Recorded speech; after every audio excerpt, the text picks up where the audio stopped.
Welcome, ladies and gentlemen, to a new episode of the X Button. I am one of your hosts, Alejandro. With me is the anniversary man back from vacation. Oh, hey everybody, how's it going? I'm doing pretty good. How was vacation, Paul? Those 5 days where you could not quite disconnect, but did.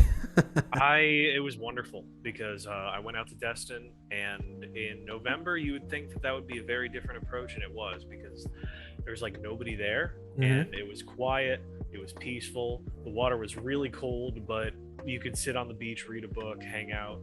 I got to play a little bit of Hades, but not a whole lot of gaming. I watched a bunch of Marvel movies. And You caught up on the MCU of this year, basically, I right? did. Because I missed out on pretty much everything that came out this year, and I think last year too, partially. So Black Widow, last year nothing came out, so you didn't need to catch up. so everything in this year, between Black Widow, Shang-Chi, and Eternals, watched all that. So, this isn't talking really about that. real quick, rank those three. Yeah. Best to worst. Worst, Eternals, middle tier, Black Widow, and top as absolutely Shang-Chi. Yeah. And I'm really glad that it's did as much as it did. I just enjoyed every minute of it, really. Every part that was explained, all of the action, the detail of work that each of those characters put into it. I loved it. Yeah, and mine is also the number one is Shang-Chi, but middle is Eternals and Black Widow's bottom for me. And the thing is, those two are interchangeable for me. I appreciate the ambitious failure that is Eternals because it swings so high, whereas Black Widow was so It's like, this is I don't feel this is necessary, even though it didn't swing as hard and miss like Eternals. Sometimes I reward more ambition than just something that is. But also, I appreciated her family. If her family wasn't in it, it would have definitely been. Oh yeah, that's the thing. It's a movie carried by its supporting cast, absolutely carried by them, and not her, which is insane. She waited that long to get a Black Widow movie, where she is like a supporting character there. But yeah, enough of the Marvel movies. Also, happy Thanksgiving, everyone, because whenever the full episode airs, it's gonna air right on it's gonna go live right on Thanksgiving. It'll go live exactly where it will, because this past episode, because we didn't have the thumbnail for the full episode, it had to go live on the weekend. So we have this thing where, because we always do the separate sections, we do the thumbnails, and I always forget, wait, where's the full episode thumbnail, because we did the 3 drops. And also, as a kind of like a housekeeping thing, this is the week where we finally are gonna have the Halo 3 Part 2 and 3 and Halo 4 Part 1 and 2 go live, because Twitch is stupid. It's not letting me download the highlights for some reason. It's been weird. And apparently it's been a weird thing in their backend recently, because they were getting swamped, so it's not giving me the download. So I haven't been able to like extract them, but I heard today is where it's gonna be fixed. So hopefully today Halo 3 Part 2 goes live, which we recorded almost 3 weeks ago, and Halo Part 2 goes live tomorrow, and then Halo 4 Part 1 goes live on Wednesday, and Halo 4 Part 2, the final part, because we just devoured that game on Part 2 before you went on vacation, goes live on Thursday. Were we still going to be splitting the big one into 2 extra parts? If it allows me to split, yes. If not, no. It's just going to be a big long one. And hopefully this week we start Halo 5. I'm so excited for you to experience the calamity that is the Halo 5 story. So looking forward to seeing how it plays out. But now, real quick, what do you remember of Halo 4? Before replaying it, absolutely nothing. I remember in our stream, there's so many moments where I go, I don't remember that. Oh my gosh, when did that happen? Who is this? What is this thing? Like that one moment from the Didact disintegrating people. I was like, wait, I don't remember this happening at all. Or the Snyder cut style, like flashback exposition of the noseless librarian that tells you like background of the Forerunners and blah blah blah. I really mentally checked out during that scene as well. Especially when I made the blip mention. This like, this reminds me of Justice League's Dark Side flashback. Or Juno in Assassin's Creed 2. Ah, yes. No, that's 3. Because it's Minerva is on 2. Okay, so Minerva then. Yes. But Yeah, same idea. All right, but enough of that. We got a few things to talk about, not as packed as last week where we had so much to chew on. And by the way, I'm so happy that I was able to cut in and kind of announce during that episode that Halo Infinite did release its multiplayer. No campaign though. No the campaign demo. So that was one of the rumors that didn't pan out, but yeah, we hit right, and then it was like good that we were talking right as we knew the rumors and then cutting in and confirming it right on. So very happy about that. I'm very happy about that game, but we'll talk about more about Halo Infinite multiplayer when we do our what we've been playing / topic section. Enough of that. We got the news. So Paul, Press X for some news.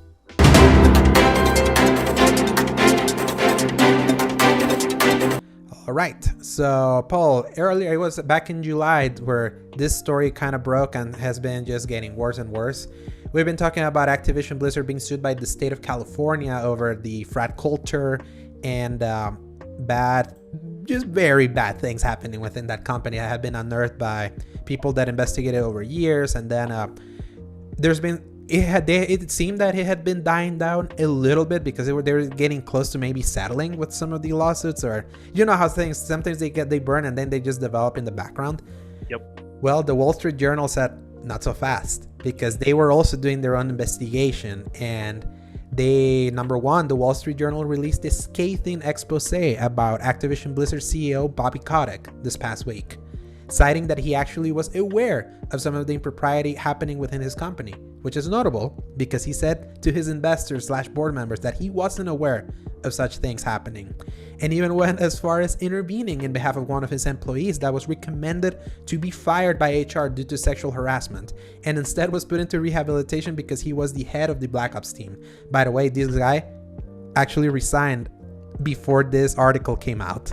They knew they were investigating, so they're like, no, I'm out. Yes. So while the scathing article reignited calls for heads to roll in upper management, specifically aimed at Kotick, the Activision board released a statement saying they stand behind Kotick and believe he will be able to turn the ship around towards tolerance within the company. Editor's note: sounds a lot like when the head of a sports team comes forward in support of a struggling coach right before he's sacked. Just saying. As a follow-up, Wall Street Journal did release that sources tell them Kotick is considering resigning if he can quickly turn the ship around. Man. Oh, Activision. Oh. Obviously, the past few weeks we've been in the Ubisoft train. But man, he literally said to his investors, no, I wasn't aware of this. I'm going to do better. And in fact, I'm going to cut my forecasts. I'm going to cut my salary to the bare minimum as a promise that I'm going to turn this ship around. And then they come out saying that he knew. Just knowing that he intervened. Like, when your HR tells you, you have to fire this dude. Our investigations of sexual harassment, like, these are the results. We believe he has to be fired. And he intervened because, no, he's head of the Black Ops team. Our most successful Call of Duty sub-branch at a certain point. Man, that's a talk about moral rot. Jeez. This company can burn for all Absolutely. I care. Yes, man. And here's what's funny, because remember how I was telling you that when the whole lawsuit started coming out, that everything was aimed at Blizzard, and I didn't really care about Blizzard. And but then I was like, yeah, I haven't heard much from the Activision side, the Call of Duty side and all that. So I replayed the Call of Duty games because I was like, yeah, a little bad. I'm gonna take the moral stand of not buying the new one. My brother did, and wanted to play through a campaign. When this came out, I haven't even touched Vanguard. I feel so sickened. Because now it's like, oh, this was also in this other side. I'm really glad that I didn't end up buying it. I mean, it helps that it wasn't really a great game of any note in the first place, but I think even then, if it was, God forbid, if it was Modern Warfare 2, now the remake or whatever they want to call it, I would still be like, this is just not acceptable, guys. Like, we gotta at a certain point go beyond the idea of, oh, but it's a good game, we should separate the art from the artist. And it's like, but if the art is still supporting the artist, y'all gotta get out of there. Yes, and that's where it's so hard, because when this came out, there was another walkout that happened, because remember when they initially released the statement that it was like, yeah, they're coming to get us. The one that they ended up saying he was tone deaf, which is funny. I didn't put it here. the that initial letter was written, and it said it came from Fran Townsend, the correspondent that came from the Bush administration, the one that was like pro torture. If you remember back in the day, we talked about that. The thing is that apparently Bobby Kotick wrote that and used her as a scapegoat. So then he's like, oh yeah, that was tone deaf. This is the equivalent of the Spider-Man meme of like pointing each other things. So it's like he's the one calling himself tone deaf there. That's hilarious. And their stock just keeps dropping. You should check what the stock is for Activision Blizzard right now. Like, it has just been in like constant free fall. And it really makes me wonder how soon will this board keep like supporting him. It's like, it feels like we're watching the slow sinking of the Titanic, and instead of everyone just like jumping ships, it's like, no, we're going downhill. And it makes me wonder, because I heard that Bobby Kotick, he owns like 25% of this thing, so he has a pretty big majority stake, and he put a lot of the board members himself there. So yeah, funny. Yeah. So the month, let's see, I'm gonna go 3 months. So at the start of, let's see, what was 3 months ago? July? July, August, I think. Yeah. It was at 85 at its highest, and it is now dropped down to $61.06, which is a lot. A lot for investors. They yeah. Usually bounce around. Like if you drop more than like a couple of bucks, people start panicking. So the fact that it dropped 20 is that's a lot. How's it trending today? Is it still like in the red? Is it like going down? Oh, it's definitely in the red. It's still like the one day was like it kind of wiggled a little bit and then again. So it's staying down there, and good for them, honestly. Yeah, it's like, I never thought we were gonna get to this point where he might finally get sacked. He's been at Activision for like 30 years. Bobby Kotick, you know for how much he bought Activision when it was like under a different name and almost in the verge of bankruptcy in the 90s? How much? $500,000. Ooh. Look how much money, like how value Activision as an entity was these days. Yeah. And especially with what Blizzard has been putting out. They I mean, you could argue they put out good things, but honestly, I wouldn't say any of it holds a candle to Call of Duty. Yeah, if Blizzard used to, and that's the thing, like when Overwatch came out in 2016, it was a big deal. Won a bunch of Game of the Year awards. Yeah. In fact, the loot box obsession happened because of that. Everyone trended towards loot boxes because they were making so much money on loot boxes. Yep. Until that bubble finally popped. Thanks, Battlefront. So, but Blizzard hasn't been pulling its weight at all. And of course, we talked about it 2 weeks ago. Both Diablo 4 and Overwatch 2 have been further delayed despite them not even having a clear date. So the Blizzard side is just on fire, and Diablo Resurrected apparently didn't move the needle. It completely crashed and burned after a month. From like top 10, it came in at 5, and then it just dropped like bottom top 20 NPD. So, and Call of Duty, we talked about last week, 40% down year on year. It's like, they're in for a rude awakening. Removed from the featured tab on PlayStation. Yeah, no longer there. You have to look for it now. And I didn't really have to do too much. I scrolled all the way down, and I think I still found it on their homepage, but it's not like at the top anymore. Not like boom. And this is awkward for PlayStation, because the thing is, when this Wall Street Journal thing happened, both Sony and Microsoft kind of like made. The Sony one was like an internal leak that apparently Jim Ryan, the old dude that's like in the, they say we're gonna make the games do the talking. The one that's in that has been in the white haired dude from the big presentations they held. Apparently, like he sent an internal email saying that he was very worried about like some of the allegations coming up here. You know, kind of like a slight scolding, be like, yeah, how are you planning on fixing this, baby? We don't like this. But then Phil Spencer from Microsoft came in saying that he was thinking about reevaluating their relationship with Activision if this doesn't change. So when the two big guys, the ones that host your games, and then you make your majority of sales in console compared to PC, they're like showing us like a vote of no confidence. It's like, how soon before they're finally being like, F it, we're finally changing. Goodbye, Kotick. We're finally wiping the slate clean. This will be fascinating to see for the next week how this keeps developing, because this Wall Street Journal was a nuclear bomb that really reopened the wound that was the lawsuit. because the defense that he didn't know, and now we clearly know he did and intervened, was like, you can't come back from that. But we'll see. It's I still keep saying that sacrificing everything to the altar to the altar of Call of Duty eventually was gonna backfire. Look now, especially when you have a Call of Duty that's not really selling as well as you usually sell. So, and they do still have some properties in the Activision side that I care about: Spyro, Crash, Tony Hawk, but it's making it increasingly harder to want that with this. So good thing that Ubisoft still has series that I care about, despite the company being the worst creatively right now.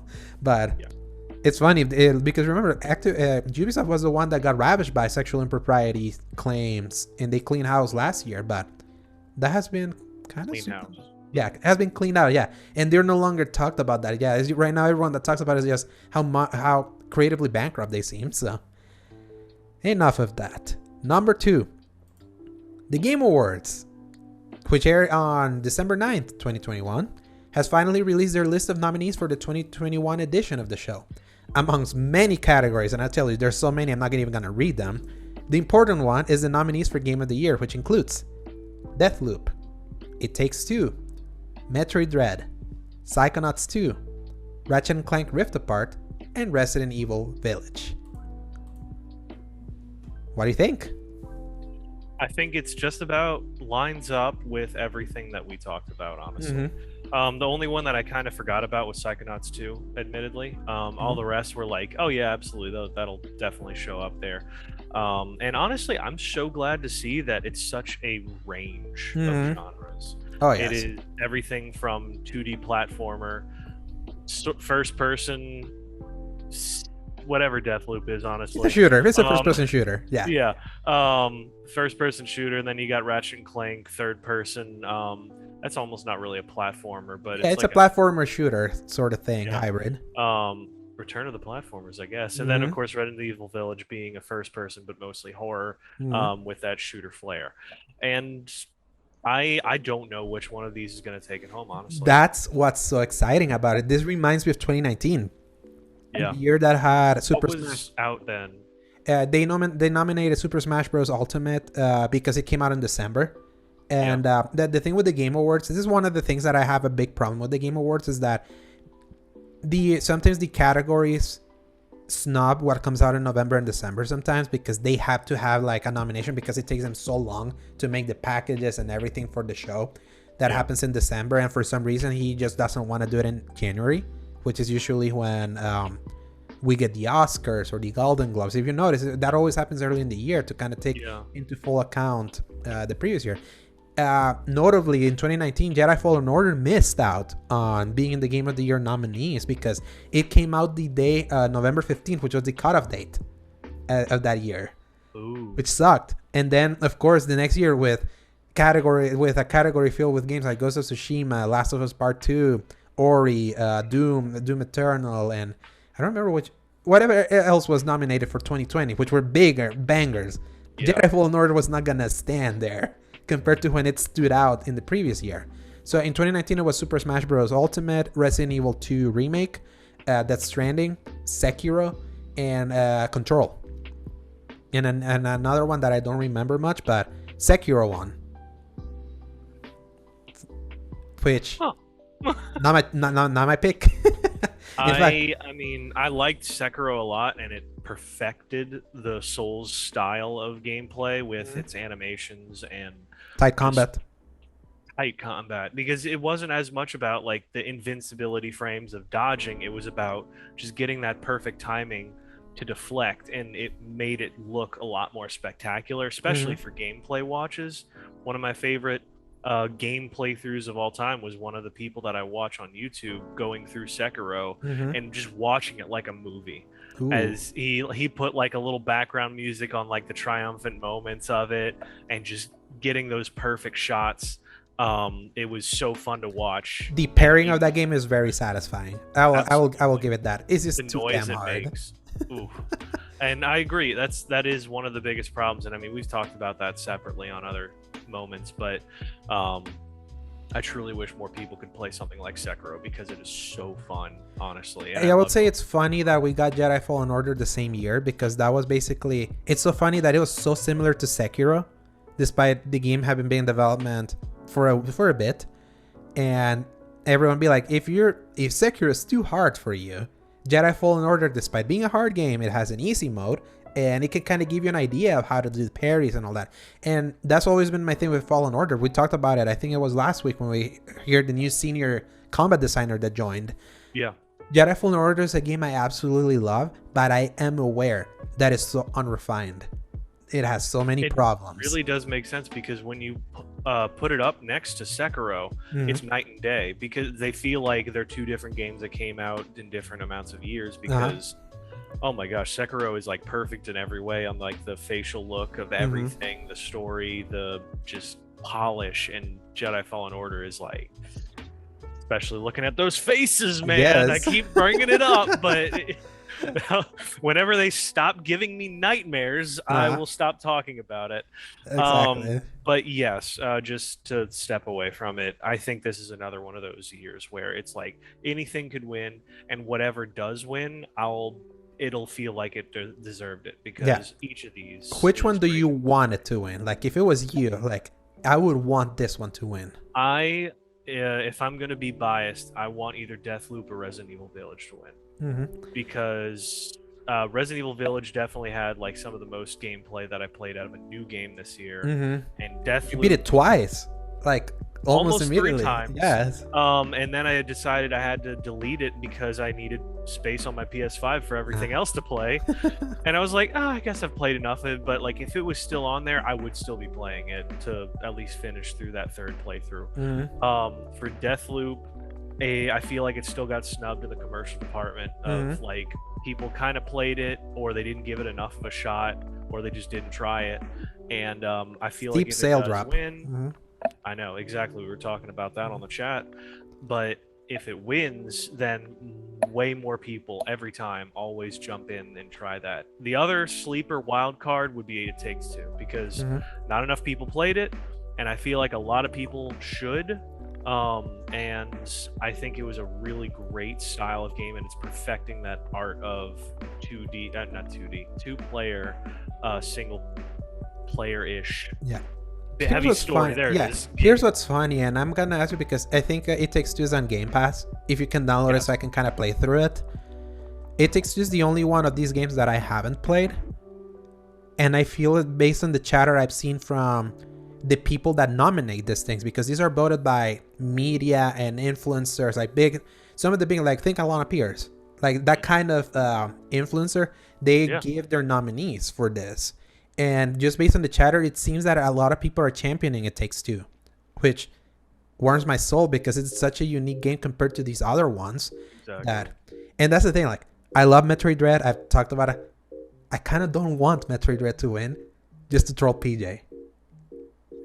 I have both my spite-filled reason why I don't want it to win, but I also don't think it'll win, because the people that did play it, I feel like it's not enough compared to everything else, where it was like critics loved it and everyone loved it. And even though critics are the ones that choose this kind of an answer, I still think that the audience takes, as far as the critic's opinion, takes value as well, because they're like, oh, it had its problems, so maybe this one instead, rather than Metroid Dread or whatever. I will say, like, another one that I know it's not gonna win is Ratchet and Clank Rift Apart. That's one of my favorite games this year, but I've also talked a little bit, when you put me on the spot, that I went on that rant in our chat that as great of a game as it is, like, it got 9 out of 10s and all that, and I feel that's where I would put it. It has to be called out that it being put as the showcase of the SSD was a little bit of a bill of goods. It wasn't as revolutionary a feature as they were claiming it was gonna be. It's like it was more scripted and a bunch of stuff, but it's an incredibly beautiful game, especially now that I'm watching it on my 4K TV and with HDR on and all edited. Games shouldn't be this pretty. Many times this year I'm like, man, I think you said that with Final Fantasy VII Remake Intergrade. That when you finally got to see it in 4K, it was like, man, the games shouldn't be this pretty. And Psychonauts 2, I need to finish, but many people have heard so many great things about Psychonauts 2, and that's on Game Pass. My thing is that, remember what I told you, that I feel like my Xbox One is finally at the spot where it's like, it's just too old to really make any game that I play on it right now, especially if it's newer, to feel worth it. I kind of felt that way with Psychonauts 2. It was the best one from that bunch of games that I downloaded that one time, and I was like, no, I'm not liking how this feels. Delete. It's the only one that was the most solid. But it's still, I know that if I had like a Series X, for example, or even an S, it would perform better.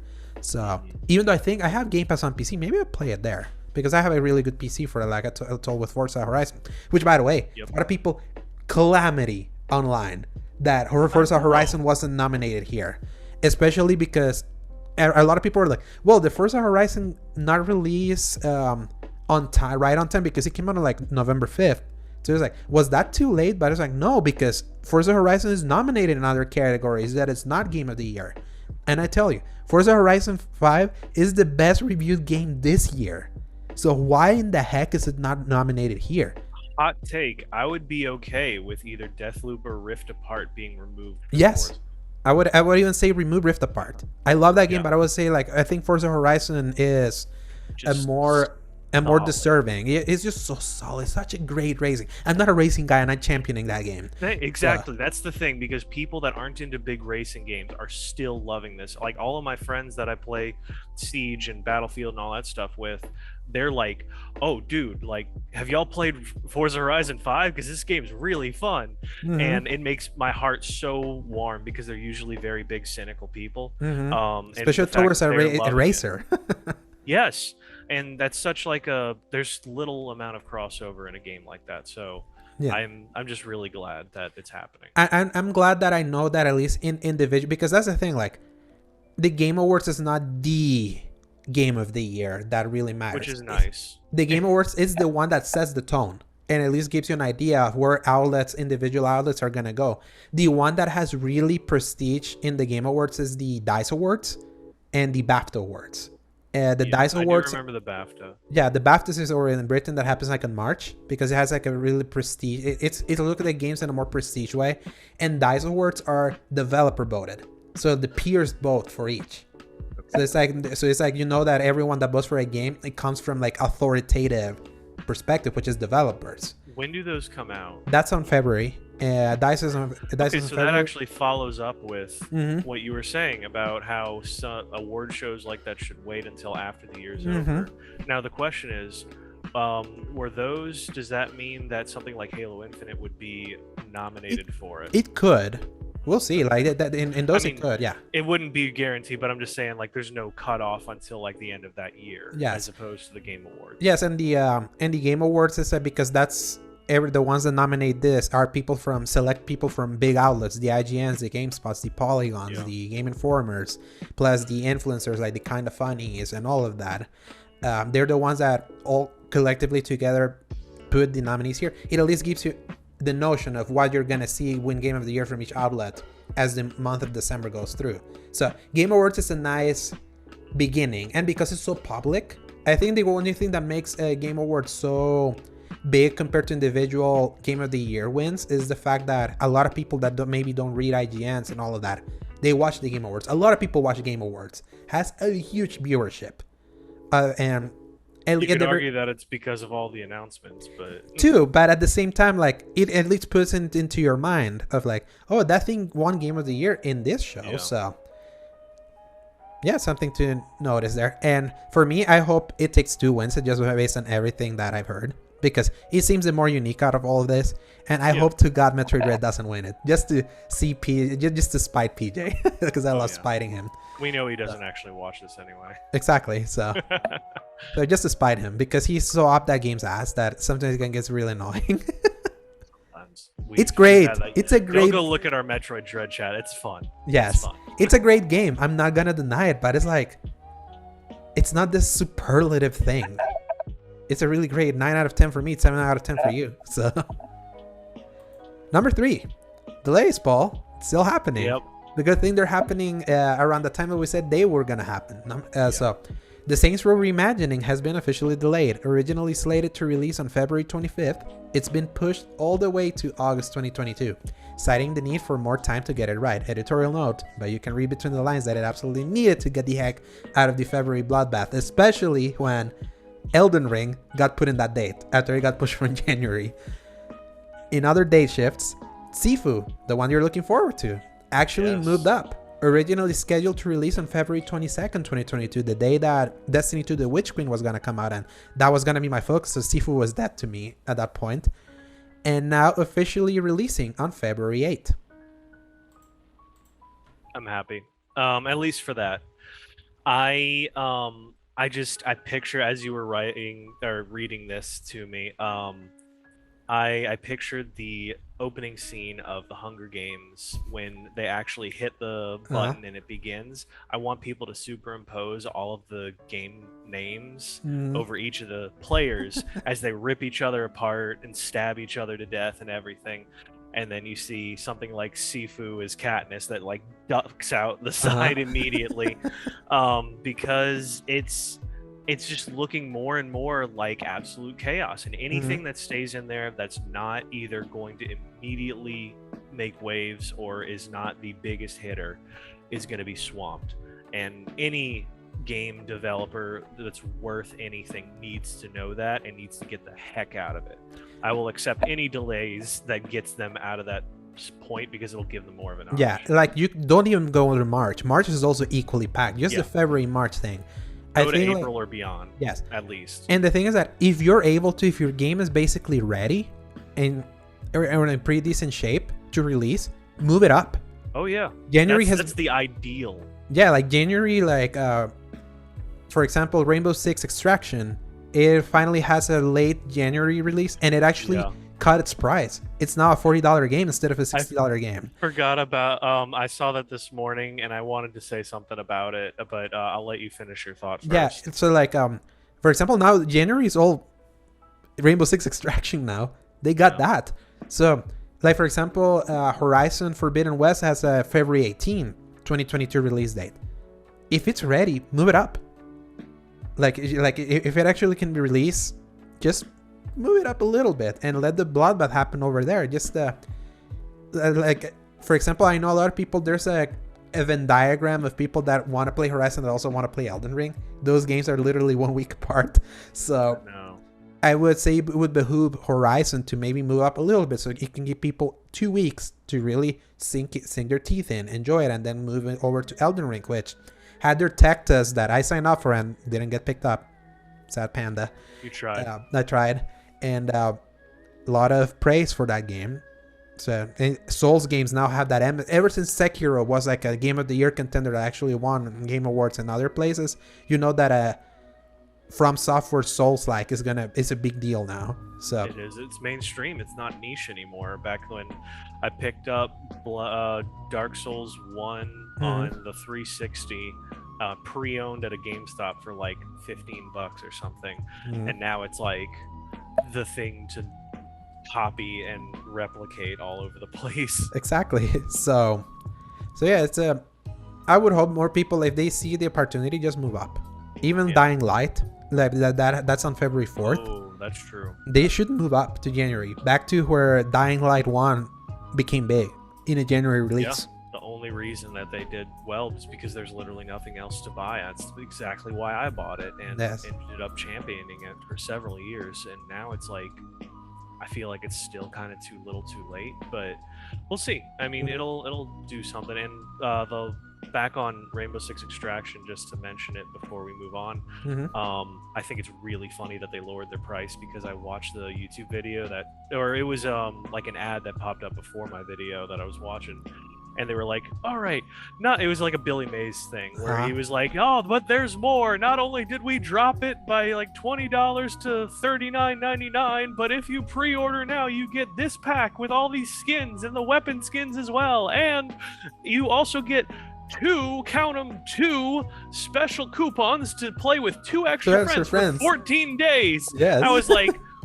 my goodness, it feels like an infomercial, because they kept trying to like, please buy our game. please, Mhm. please pre-order it. Please buy our Yes. game. We'll do anything. Yes, and I think it's Oh nice my that they're gosh. adding a friend pass for that one. Just They to, need to, yeah, yeah. because I mean, it was a 3-player co-op game, so it makes sense that they give you 2. Mhm. It's just so funny how desperate it sounded, where they were like, all right, clearly we are not getting the sales figures for the pre-orders that we want. Mhm. Let's just give them everything we possibly can. The trifecta. And I'll still say that I'm glad that they're experimenting with the price range. Not everything has to be I $60 agree. and not everything has to be $70. In fact, like I feel a game like Ratchet and Clank Rift Apart didn't need to be $70. And there's my dog.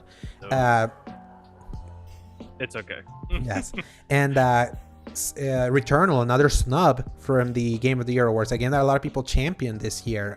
Didn't need to be 70. It didn't need to be 70 either. I bought it for 50. I thought, okay, this is more acceptable. Yeah. So, yeah, keep moving your release dates, people.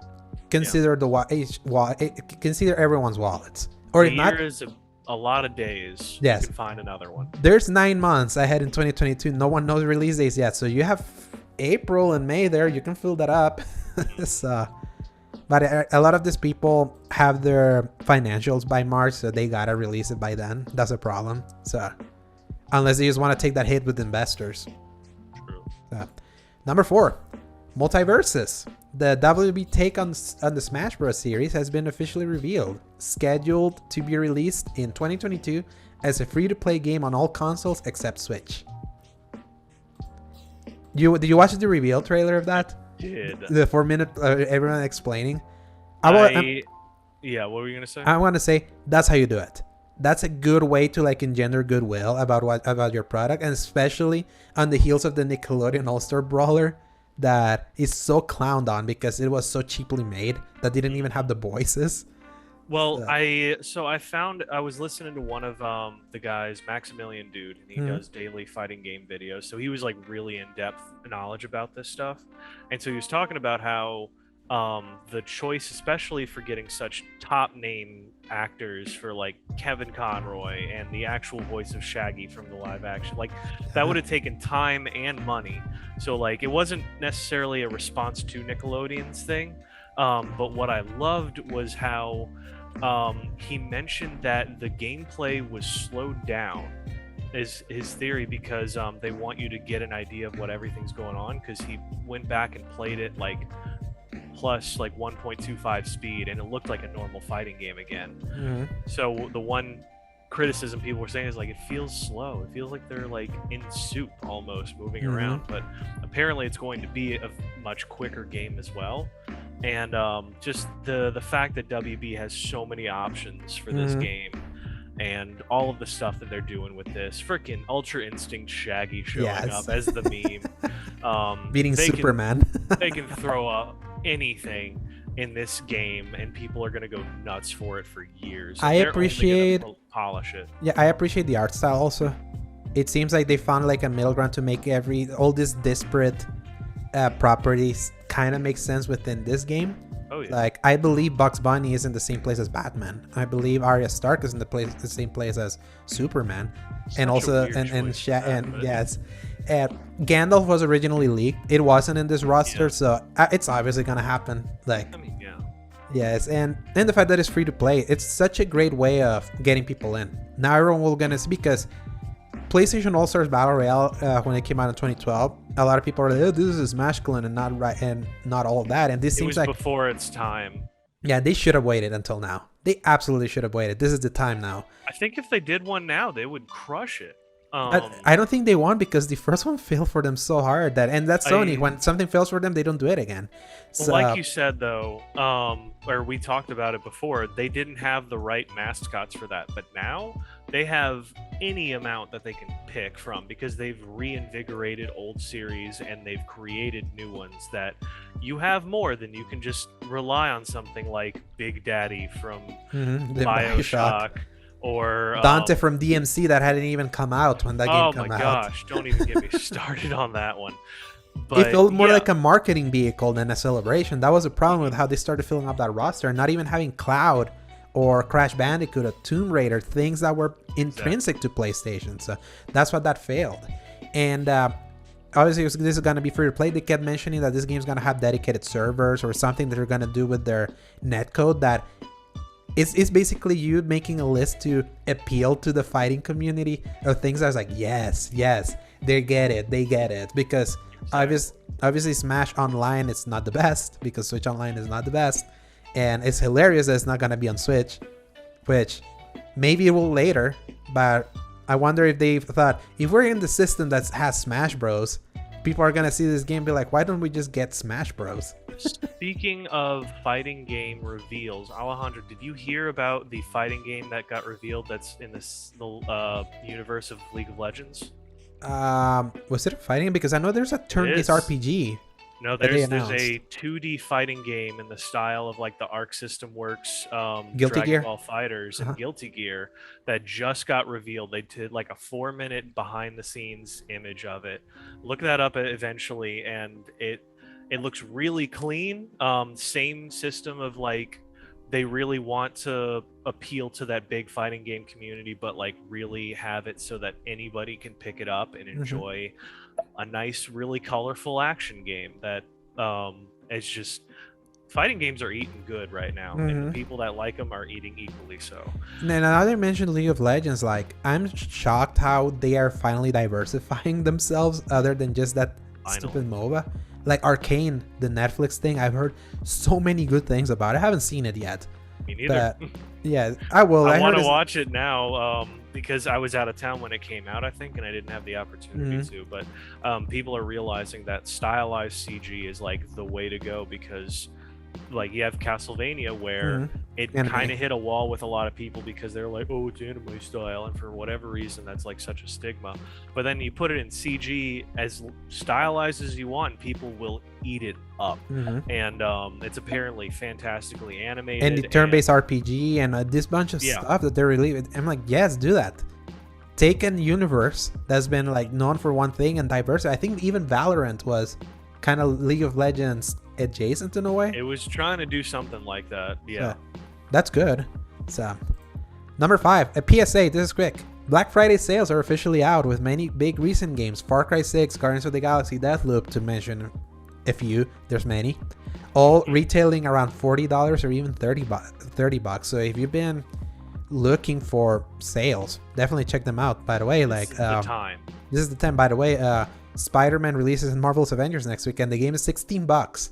So if you have a modicum of any interest to get that game, like with a lot of content at the very minimum, it's $16. Get it, I would say.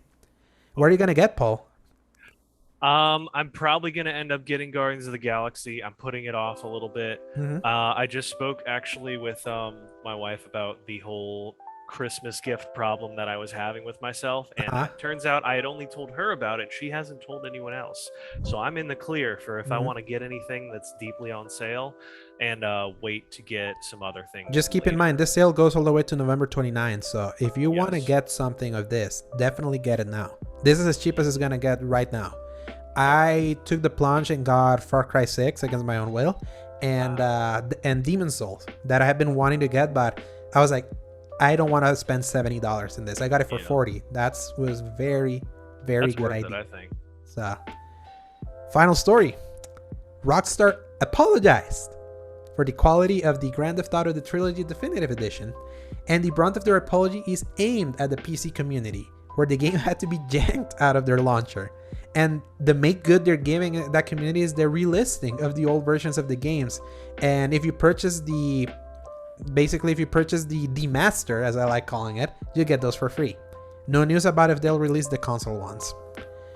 That game is a continue. Like, do you see the video of if you start moving the car left and right in GTA 3, it starts embiggening itself? What? Yes. So go left, right, and then the car just massively increases its size. Oh my goodness! Every day it feels like there's something new about that game that is just breaking further. Yes. And it's the funniest thing, because I had no horse in that, and I've said that several times now, and it's just so funny because it's scummy, it's terrible, it's like checking boxes for cheap remasters, and I thought I had a bottom with that, and it Mhm. seems to be even lower now. Yes. Because what's the worst thing you could do is delist the original thing and put out a The worse worst version. one. Yeah. I Man. I want to go back sometime and think about what we thought when this was still rumored and be like, oh, what do we think of this? I don't Yes. remember what we were saying. I think we I were optimistic, yes. honestly. To me, it's like when it was announced that they were removing it. You were more pessimistic than I was on that one. Yes, it's more like I get, especially when they announced the new one. I was like, I kind of get it. Especially this was when I was more optimistic. You were you were the more Was I? pessimistic one. Oh, Yeah, okay. I've been re-listening to our old episodes just so we don't repeat stuff or Yeah. kind of keep our opinions in check and not feel like we're like bouncing back and forth or contradicting ourselves. And I did say that. I always said that the old versions of those games just don't play well. They absolutely don't. That's true. So when they released the list of this is gonna be at 4K, it's gonna run at 60 in the new hardware, it's gonna have GTA 5 style controls, which by the way what kills me. Yeah, which by the way, I only played San Andreas because it was on Game Pass.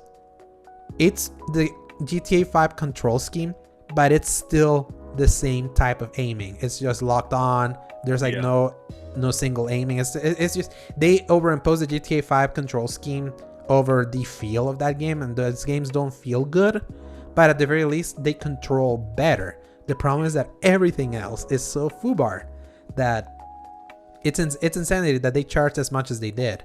And I'm glad that Game Pass allowed me to at least get it out of my system, because I was like, okay, this is how all these games are gonna feel. I'm glad I didn't have to spend the 60 for that. I'm really glad they put it on Game Pass, because it was a nice little warning for everyone not to have to buy it, because now I know for sure. No. Yes, and GTA 3 is joining PS Now on December. That's one that I've always been curious, because GTA 3 turned 20 this year, and I haven't heard as much calamity out of GTA 3 as I heard of. It's 20? Yeah, 20 years this year. Same as Halo. And Metal Gear. I was like, man. Oh, yeah, and Metal Gear. Metal Gear 2. And Metal Gear 2.